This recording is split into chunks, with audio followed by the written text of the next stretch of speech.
போதைப் பொருட்களை திமுக அரசு கட்டுப்படுத்த தவறிவிட்டதாக கூறி தமிழ்நாடு முழுவதும் இன்று அதிமுக மனித சங்கிலி போராட்டம் நடத்துகிறது. மேலாப்பூரில் பொதுச் செயலாளர் எடப்பாடி பழனிசாமி செய்தியாளர்களை சந்திக்கிறார். நேரலையில் பார்க்கலாம்.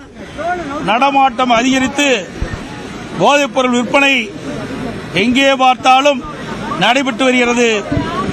இதை இந்த விடியா திமுக அரசு தடுத்து நிறுத்த வேண்டும் என்று நான் பலமுறை வலியுறுத்தியிருக்கின்றேன். ஆனால் இந்த விடியா திமுக அரசு, திரு ஸ்டாலின் தலைமையில் இருக்கின்ற அரசு இதற்கு எந்தவித நடவடிக்கையும் எடுக்காத காரணத்தினாலே இன்றைக்கு தமிழகத்தில் போதைப் பொருள் நடமாட்டம் அதிகரித்து இன்றைக்கு மொத்த போதைப் பொருள் விற்பனை மையமாக தமிழகம் திகழ்ந்து கொண்டிருக்கின்றது. இதையெல்லாம் கண்டித்துத்தான் இன்றைய தினம் இந்த ஆர்ப்பாட்டத்தை நாங்கள் நடத்தியிருக்கின்றோம். அது மட்டுமல்ல, இன்றைக்கு மாபியா, போதைப் பொருள் மாபியா ஜாபர் சாதிக் என்பவர் இந்த போதைப் பொருள் விற்பனையை அமோகமாக செய்து வந்திருக்கின்றார்.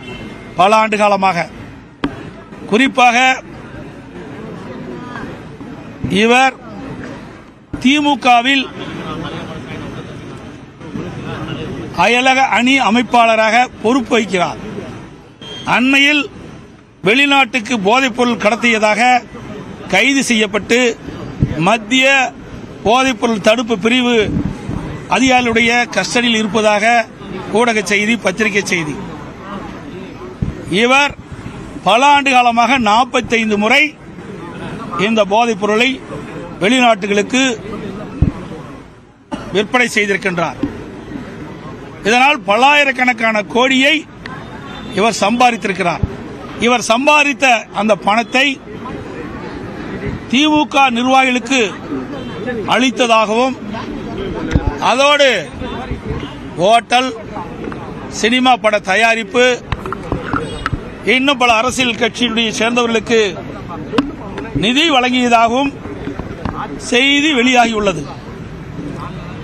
இதையெல்லாம் முறையாக விசாரித்து நடவடிக்கை எடுக்க வேண்டும் மத்திய அரசாங்கம் என்று வலியுறுத்தி இன்றைக்கு மனித சங்கிலி போராட்டம் அனைத்து இந்திய அண்ணா திராவிட முன்னேற்ற கழகத்தின் சார்பாக இன்றைக்கு தமிழகம் முழுவதும் நடைபெற்றுக் கொண்டிருக்கின்றது. இன்றைக்கு மாநகராட்சி, நகராட்சி, பேரூராட்சி என்ற எல்லா பகுதியிலும் இந்த விடியா திமுக அரசு போதைப் பொருள் தடுக்காத காரணத்தினால் இன்றைக்கு தமிழகம் ஒரு போதைப் பொருள் மாநிலமாக உருவாகியிருக்கின்றது.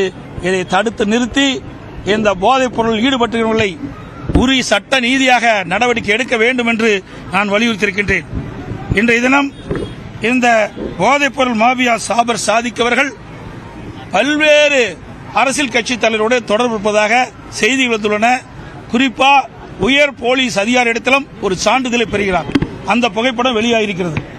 அதோடு முதலமைச்சரிடத்தில் ஏதோ நிதி வழங்கப்படுவதாக புகைப்படம் வெளியாகியிருக்கிறது.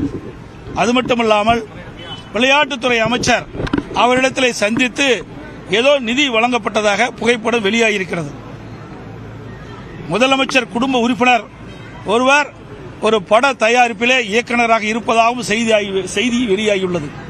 ஆகவே இன்றைக்கு காவல்துறை இடத்திலும் நட்பாக பழகியிருக்கிறார். இன்றைக்கு முதலமைச்சர் குடும்பத்தோடும் தொடர்பு உடையதாக செய்திகள் வந்த வண்ணம் இருக்கின்றன. இதையெல்லாம் முறையாக மத்திய அரசாங்கம் விசாரித்து இதில் யார் தவறு இழைத்திருந்தாலும் அவர்கள் மீது கடுமையான நடவடிக்கை எடுக்க வேண்டும் என்று வலியுறுத்தி தான் இன்றைய தினம் மனித சங்கிலி போராட்டத்தை நாங்கள் நடத்தியிருக்கின்றோம். இந்த ஜாபர் சாதிக் என்பவர் 2019ஆம் ஆண்டு மலேசியாவுக்கு போதைப் பொருள் கடத்தியதாக கைது செய்யப்பட்டிருப்பதாக தகவல்.